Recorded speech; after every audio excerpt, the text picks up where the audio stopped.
So today is the 15th of June, and we've just passed into the Gemini new moon. And this time of year always makes me think of fleeing the hellscape of our cities and modern urban life, a place that would almost encourage nihilistic thoughts. Of course, not that we would ever entertain such things. But I was doing a series of monthly book readings before to great acclaim.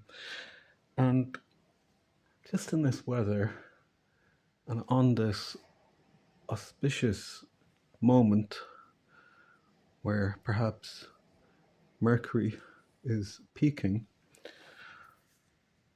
thought why not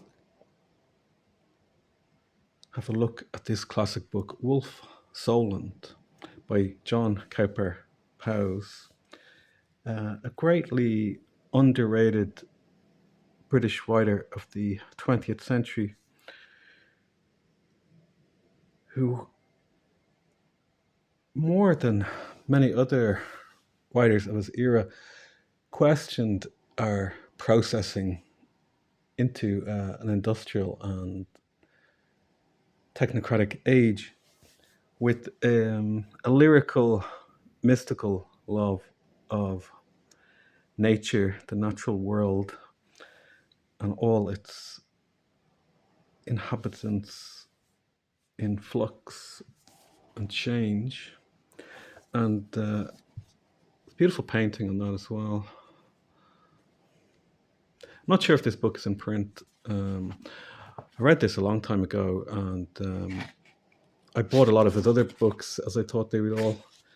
Some of them seem to be going out of print or not getting reprinted, and I still have a few I should read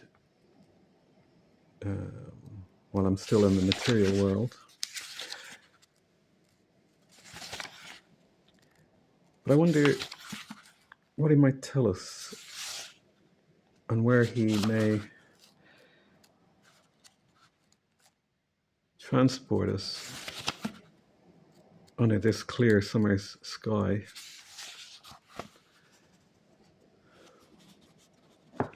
Let's have a read of the first chapter. It makes me think of the passing elements we're currently in. So let's see what he could tell us. Chapter 1, The Face on the Waterloo Steps.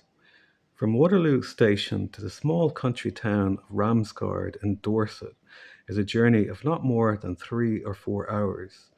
But having, by good luck, found a compartment to himself, Wolf Solent was able to indulge in such an orgy of concentrated thought that these 3 or 4 hours lengthened themselves out into something beyond all human measurement.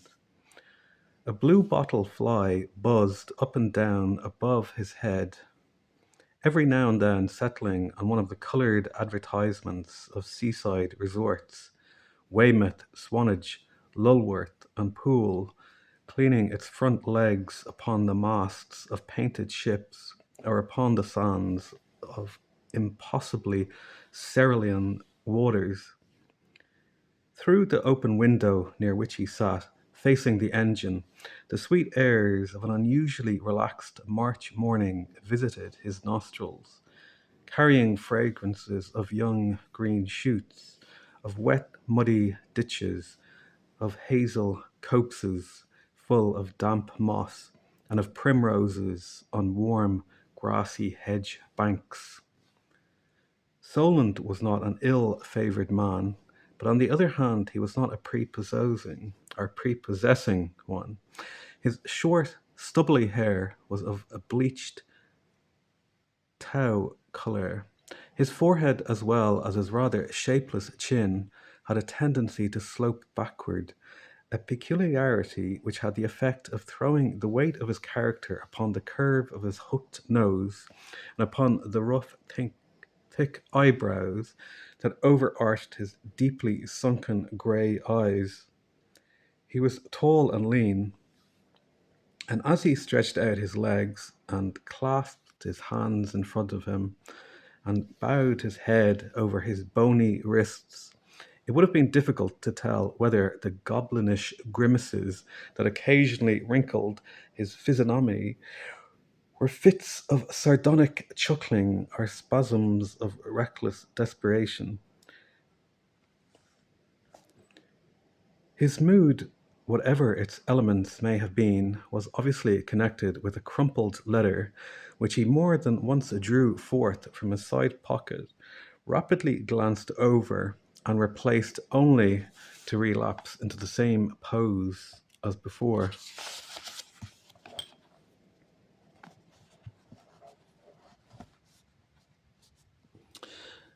The letter which thus affected him was written in a meticulously small hand and ran as follows: My dear sir, will you be so kind as to arrive at Ramsgard on Thursday in time to meet my friend, Mr. Darnley Otter, about 5 o'clock in the tea room of the Lovelace Hotel? He will be driving over to King's Barton that afternoon and will convey you to his mother's house, where for the present you will have your room. If it's convenient, I would regard it as a favour if you will come up and dine with me on the night of your arrival. I dine at 8 o'clock, and we shall be able to talk things over. I must again express my pleasure at your so prompt acceptance of my poor offer. Yours faithfully, John Urquhart. He re-invoked the extraordinary incident which had led to his prompt acceptance of Mr. Urquhart's poor offer. He was now 35, and for 10 years he had laboriously taught history at a small institution in the city of London, living peacefully under the despotic affection of his mother, with whom, when he was only a child of 10, he had left Dorsetshire, along with Dorsetshire, all the agitating memories of his dead father.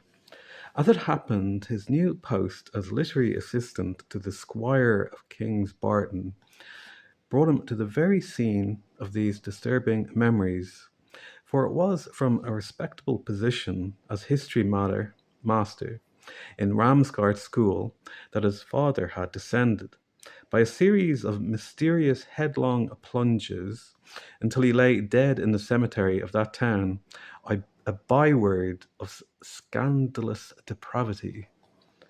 It was only the fact that the Squire of King's Barton was a relative of Lord Carfax, a cousin of Wolfe's mother, that had made it possible for him to find a retreat suitable to his not very comprehensive abilities after the astounding denouement of his London life.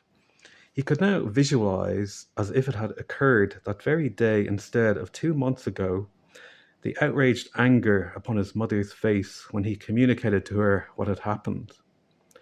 He had danced his malice dance, that is how he himself expressed it, in the middle of an innocent discourse on the reign of Queen Anne. He was telling his pupils quite quietly about Dean Swift, and all of a sudden some mental screen or lid or dam in his own mind completely collapsed, and he found himself pouring forth a torrent of wild, indecent invectives upon every aspect of modern civilization.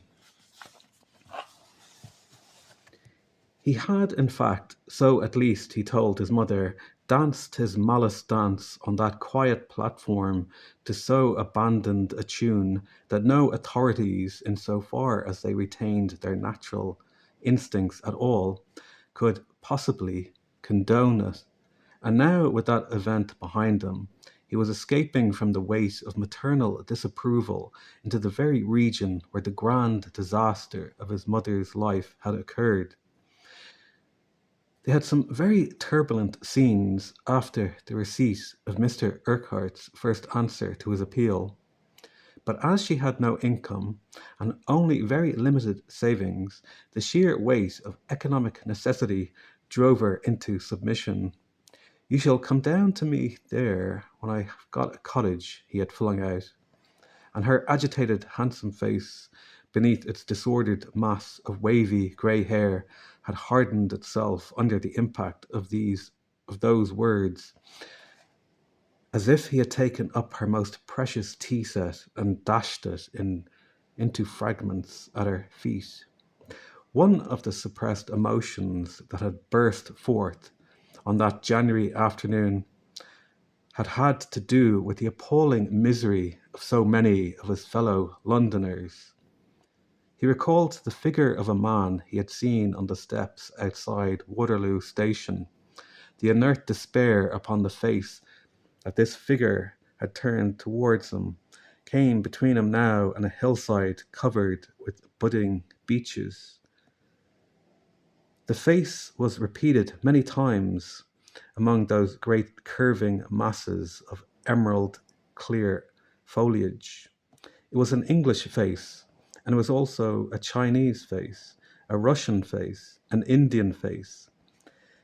It had the variableness of that protean wine of the priestess Bakbuk. It was just the face of a man, of a mortal man, against whom Providence had grown as malignant as a mad dog, and the woe upon the face was of such a character that Wolfe knew it at once, that no conceivable social readjustments or ameliorative revolutions could ever atone for it, could ever make up for the simple, irredeemable fact that it had been as it had been. By the time the hill of beeches had disappeared, he caught sight of a powerful motor lorry clanging its way along a narrow road, leaving a cloud of dust behind it, and the sight of this thing gave his thought a new direction. There arose before him, complicated and inhuman, like a moving tower of instruments and appliances, the monstrous apparition of modern invention. He felt as though with airplanes spying down upon every retreat, like ubiquitous vultures, with the lanes invaded by ironclad motors, like colossal beetles, with no sea, no lake, no river free from throbbing, thudding engines. The one thing most precious of all in the world was being steadily assassinated. In the dusty, sunlit space of that small, tobacco-stained carriage, he seemed to see, floating and helpless, an image of the whole round earth, and he saw it bleeding and victimized like a smooth-bellied, vivisected frog. He saw it scooped and gouged and scraped and harrowed. He saw it hawked at out of the humming air. He saw it netted in a quivering entanglement of vibrations, heaving and shuddering under the weight of iron and stone, where he asked himself, as for the 20th time, he took out and put back Mr. Urquhart's letter, where in such a vivisected frog's belly of a world would there be a place left for a person to think any single thought that was leisurely and easy. And as he asked himself this and mentally formed a visual image of what he considered thought, such thought took the form of slowly stirring vegetable leaves, big as elephants' feet, hanging from succulent and cold stalks on the edges of woodland swamps. And then, stretching out his legs still further and leaning back against the dusty cushions, he set himself to measure the resources of his spirit against these accursed mechanisms. He did this quite gravely, with no comic uneasiness at the arrogance of such a proceeding.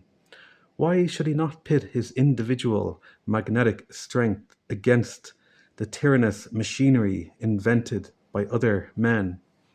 In fact, the thrill of malicious exultation that passed through his nerves as he thought of these things had a curious resemblance to the strange ecstasy he used to derive from certain godlike mythological legends. He would never have confessed to any living person the intoxicating enlargement of personality that used to come to him from imagining himself a sort of demiurgic force, drawing its power from the heart of nature herself. And it was just that sort of enlargement he experienced now, when he felt the mysterious depths of his soul stirred and excited by his defiance of these modern inventions. It was not as though he fell back on any traditional, archaic obstinacy. What he fell back upon was a crafty, elusive cunning of his own, a cunning both slippery and serpentine, a cunning that could flow like air, sink like rainwater, rise like green sap, root itself like invisible spores of moss, float like filmy pond scum, yield and retreat, retreat and yield, yet remain unconquered and inviolable.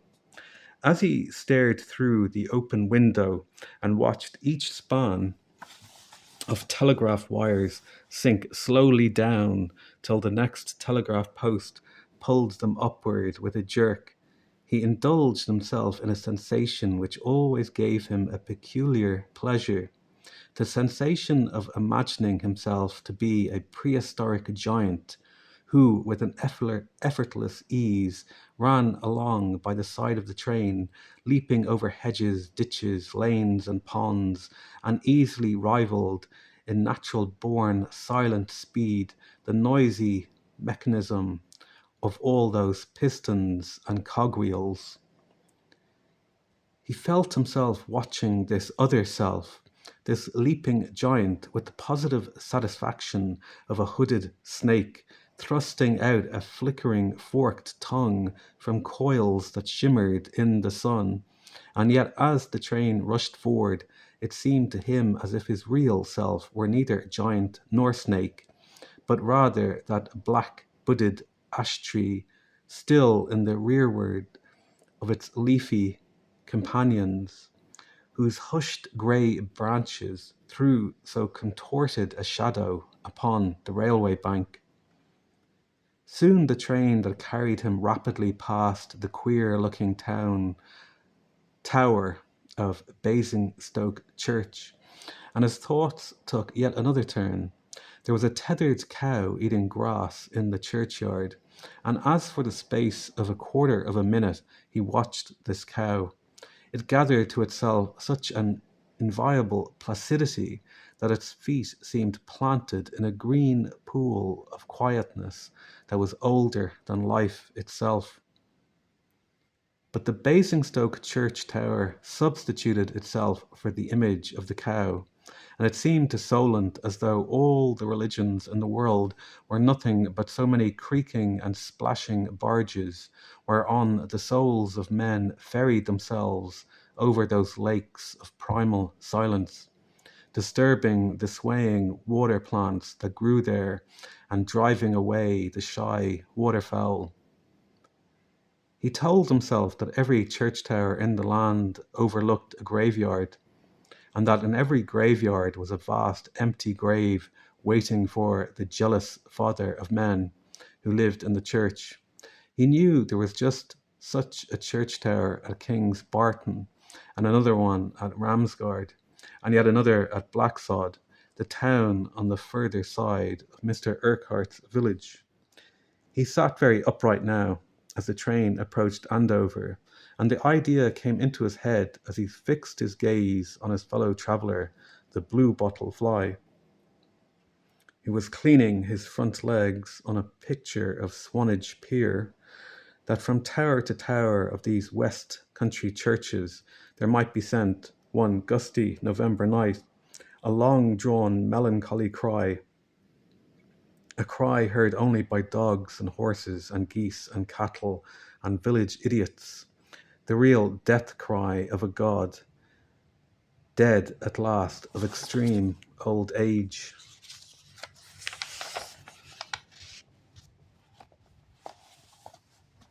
Christ is different from God, he said to himself. Only when God is really dead will Christ be known for what he is. Christ will take the place of God then. As a sort of deliberate retort to these wild fancies, the tall spire of Salisbury Cathedral rose suddenly before him. Here the train stopped, and though even here, possibly because his absorption in his thoughts gave him a morose and uncongenial appearance, no one entered his third-class carriage. The stream of his cogitations began to grow less turbid, less violent, less destructive. The austerity of Salisbury Plain yielded now to the glamour of Blackmore Vale. Dairy farms took the place of sheep farms, lush pastures of bare chalk downs, enclosed orchards of open cornfields, and park-like moss-grown oaks of wind-swept, naked thorn bushes. The green, heavily grassed meadows through which the train moved now, the slow brown alder-shaded streams, the tall hedgerows, the pollard elms, all these things made Solent realize how completely he had passed from the sphere of his mother's energetic ambitions into the more relaxed world, rich and soft and vaporous as the airs that hung over those mossy ditches that had been the native land of the man in the Ramsgard cemetery. His mother's grievances, posthumous and belated, but full of an undying vigour, had never really made him hate his father, and somehow the outburst that had ended his scholastic career had released certain latent instincts in him, which now turned with a fling of rebellious satisfaction to the wavering image of his sinister begetter. Children, he knew, were often completely different from both their progenitors. But Wolfe had a shrewd suspicion that there was very little in him that did not revert, on one side or the other, to his two parents. He was now at 35, a grim, harassed-looking, clean-shaven man with sunken eye sockets. But he felt his heart beating with keen excitement, as after an absence of a quarter of a century, he returned to his native pastures. What would he find in that house of Darnley Otter's mother? Who was this Darnley Otter? What had he to do with Mr. Urquhart? And what would Mr. Urquhart reveal that evening as to the form his own services were to take?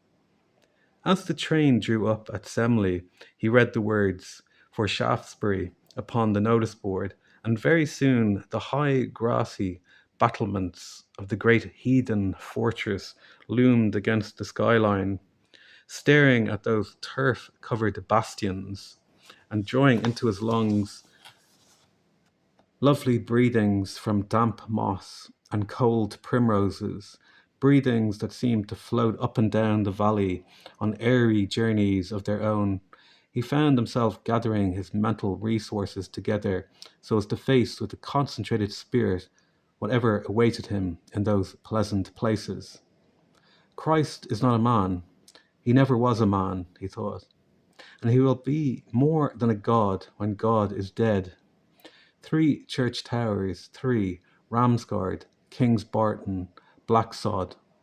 It's quaint to think that I've absolutely no idea what I shall be feeling when I touch with my hand the masonry of these 3 towers, or what people I shall know.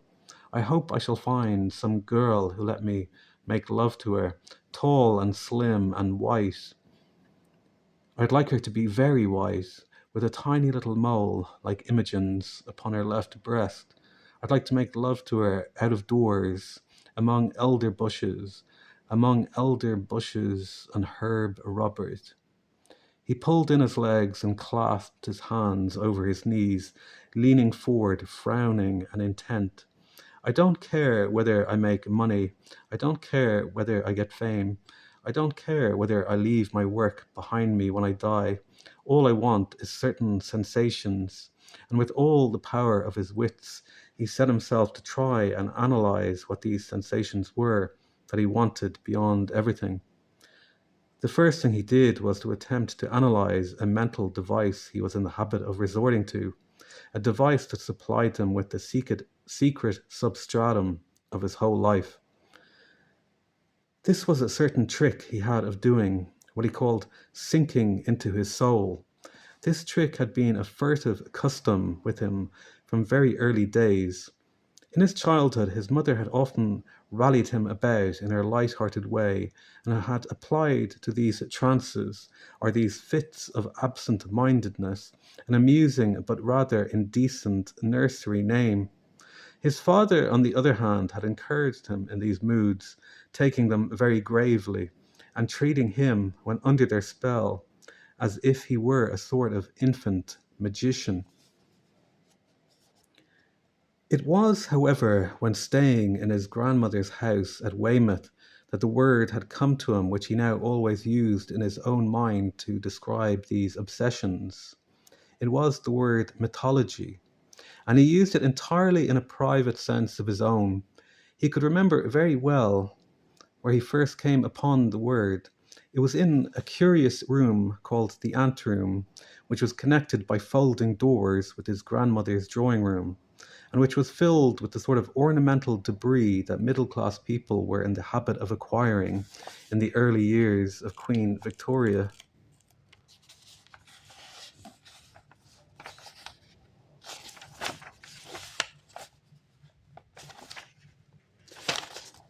The window of his grandmother's room opened upon the sea, and Wolfe, carrying the word mythology into his bow window, allowed it to become his own secret name for his own secret habit.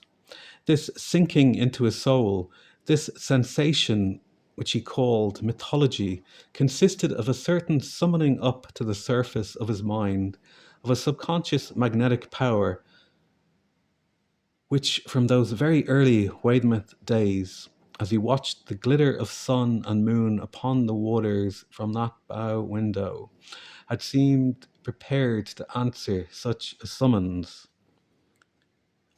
This secret practice was always accompanied by an arrogant mental idea, the idea, namely, that he was taking part in some occult cosmic struggle, some struggle between what he liked to think of as good and what he liked to think of as evil in those remote depths.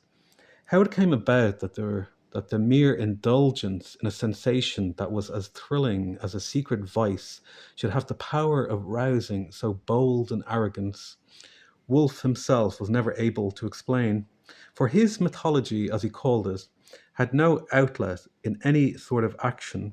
It was limited entirely to a secret sensation in his own mind, such as he would have been hard put to it to explain in intelligible words to any living person. But such as it was, his profoundest personal pride, which might be called his dominant life illusion, depended entirely upon it. Not only had he no ambition for action, he had no ambition for any sort of literary or intellectual achievement. He hid deep down in his being a contempt that was actually malicious in its pride for all the human phenomena of worldly success. It was as if he had been some changeling from a different planet, a planet where the issues of life, the great dualistic struggles between life and death, never emerged from the charmed circle of the individual's private consciousness. Wolfe himself, if pressed to describe it, would have used some simple earthly metaphor. He would have said that his magnetic impulses resembled the expanding of great vegetable leaves over a still pond, leaves nourished by hushed noons, by liquid, transparent nights, by all the movements of the elements, but making some inexplicable difference merely by their spontaneous expansion to the great hidden struggle always going on in nature between the good and the evil forces. Outward things such as that terrible face on the Waterloo steps, or that tethered cow he had seen at Basingstoke, were to him like faintly limbed images in a mirror, the true reality of which lay all the while in his mind in those hushed, expanding leaves, in this secret vegetation, the roots of whose being hid themselves beneath the dark waters of his consciousness. What he experienced now was a vague wonder as to whether the events that awaited him, these new scenes, these unknown people, would be able to do what no outward events had yet done, break up this mirror of half reality and drop great stones of real reality, drop them and lodge them, hard, brutal, material stones, down there among those dark waters and that mental foliage. Perhaps I've never known reality as other human beings know it, he thought. My life has been industrious, monotonous, patient. I've carried my load like a camel, and I've been able to do this because it hasn't been my real life at all. My mythology has been my real life.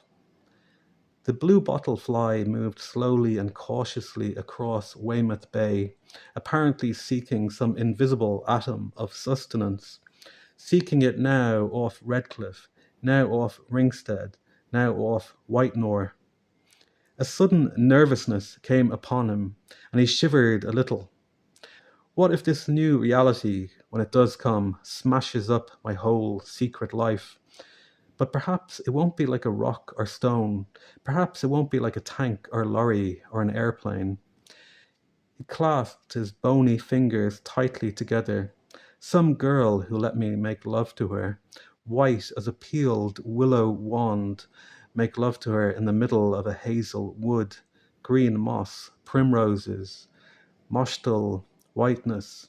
He unclasped his fingers and then clasped them again, this time with the left hand above the right hand. It was nearly 12 o'clock when the train drew up at Longbourn Port, a village which he knew was the last stop before he reached Ramsgard. He rose from his seat and took down his things from the rack, causing as he did so much agitation to his only travelling companion, the bluebottle fly, that it escaped with an indignant humming through the window into the unfamiliar airfields of Dorsetshire. A young, lanky, bare-headed porter with a countenance of whimsical inanity bawled out at the top of his voice as he rattled his milk cans. Longbourn Port, Longbourn Port. Nobody issued from the train. Nothing was put out of the train except empty milk cans. The young man's voice, harsh as a corncrake's, seemed unable to disturb the impenetrable security which hung like yellow pollen upon a drooping catkin over those ancient orchards and muddy lanes.